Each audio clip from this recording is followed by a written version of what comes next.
تو اس کے لیے آپ سیڑھیاں چڑھنا تو بالکل سوال ہی نہیں پیدا ہوتا. اٹھ کے بیٹھ کے اٹھنا بہت زیادہ ڈیفیکلٹی ہوتا ہے کیونکہ آپ کا نی بینڈ نہیں ہوتا. Sorry about that.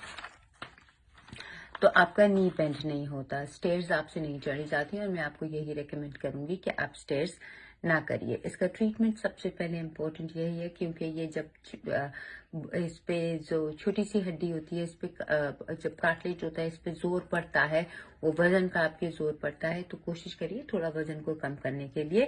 اور اس کا ٹریٹمنٹ آپ یہی ہے کہ آپ اس کو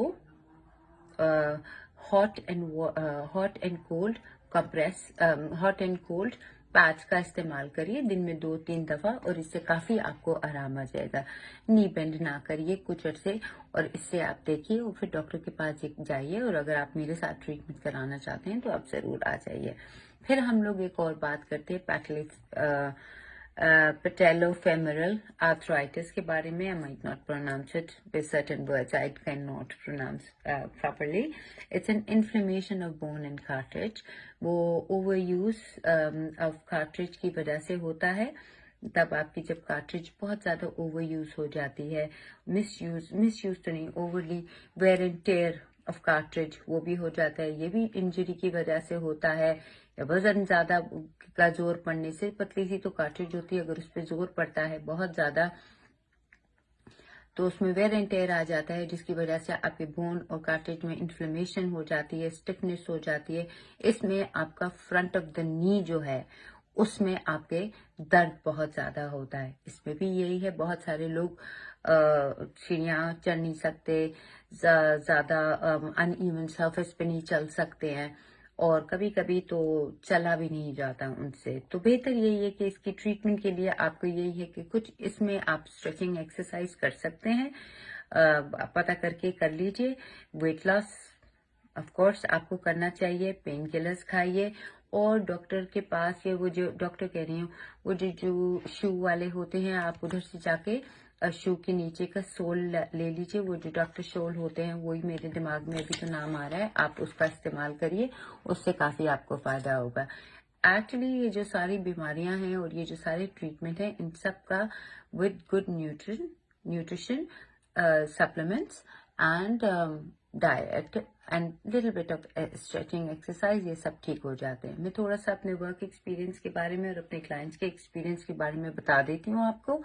میرے 2 کلائنٹس تھے جن کو ڈاکٹر نے سرجری کے لیے بولا تھا, نہیں کی. الحمدللہ after following my bone strengthening package which was for 2 months, they both don't need surgery.